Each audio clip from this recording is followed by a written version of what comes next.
What's going on, everybody? Welcome back to the channel. My name is Harrison, and a few months ago, I made a video basically talking about how Mario Kart World wasn't worth the $80 price tag yet. And, it's been a few months since I made that video, and there really has, there's been some minor updates with Mario Kart World, but outside of that, there really hasn't been much in terms of like additional content. And look, I understand that it's very hard to judge Mario Kart World versus Mario Kart 8 Deluxe because we had that game for like what 10 years, and in the Switch era it got so much additional tracks. So that's basically like comparing Smash Ultimate to whatever the next Smash is, because I can't imagine Sakurai is going to have all of those characters that are already in Smash and then add additional. They may break it back down and have a smaller roster and kind of build it back up from there. I'm not sure exactly how they're going to do it. I assume there's going to be another Smash Brothers at some point. That game sold ridiculously well. So that's probably what Sakurai and his team are working on. So if that ends up happening, that's what we'll be comparing it to in a way.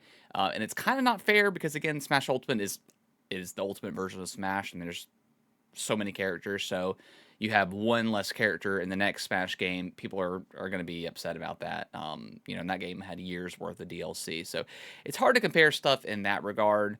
But nonetheless, here we are. And I'm not really concerned about the tracks and how many tracks there are in the game, because again we're going to have this game for a long time, and Nintendo will add, whether it's free tracks or paid DLC, whatever the case is.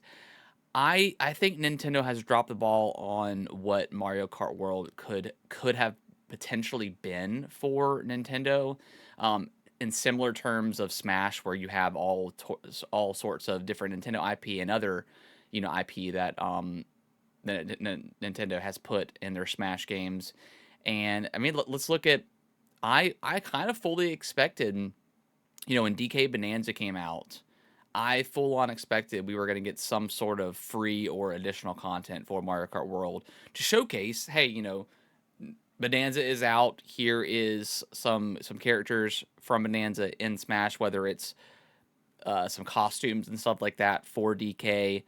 Pauline added to the game, and maybe the game's called World, so let's throw in, a DK specific area, or a DK, like additional DK specific tracks.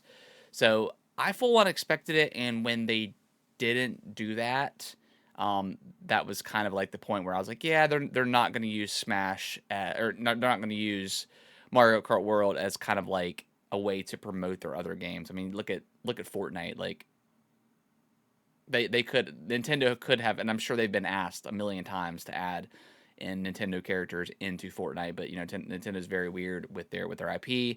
I don't think they want Mario shooting an actual like AK or a pistol or something like that. Granted, he was in the Ubisoft game, Mario and Rabbids, but that's a little bit different than Mario running around and killing other players and stuff like that. So I get it, but like also Metroid, like why isn't Samus in Fortnite? Like it just would kind of make sense because that's already a first person shooter adventure game, so why not have. Anyways, that's besides the point. So once they didn't do DK, I pretty much assumed that they were not going to use that for that purpose, and that's fine. But I think they really could have, and I think it would have just made a lot of sense. I mean, Metroid Prime 4 just came out. Metroid is not a very huge. Metroid has been with Nintendo since basically the beginning, and hasn't sold particularly well. I mean, Metroid Dread that just came out a few years ago is the highest selling Metroid game, and that's just a little above 3 million. So it's not a great selling franchise for Nintendo, but Nintendo keeps on making these games because I think they like them. I think they like to make these types of games, and Prime 4 being their most expensive one yet, their kind of most ambitious one, if you will. Took the longest time. Obviously, it had its development hell for a little bit. Going, taking the game away and then giving it back to Retro, and they essentially had to restart it. It's been a long time coming, and the game's great, but Viola, the motorcycle in the game, why not add that into Mario Kart World? It just makes total sense. There's already motorcycles, um, variants in that game. So like, why not throw in a Viola skin?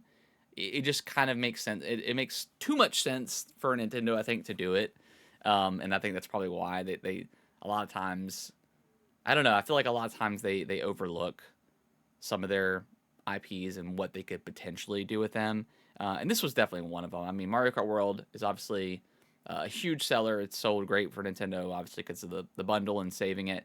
Um, Going back to my original video, I still don't think this game is worth $80. I don't think it ever will be to me. I think if you can catch it in the bundle, which who knows how long that bundle is going to last. It may last until the end of December and then go away and then just come back every single year like the other Mario Kart 8 bundle that they had for literally the entire Switch generation. So that's probably what it's going to be. So yeah, I definitely don't think this game is worth $80. And I'm not trying to like poo-poo on the game or anything like that. This is not a grifting video or anything like that. I genuinely hate those types of videos. They are extremely annoying.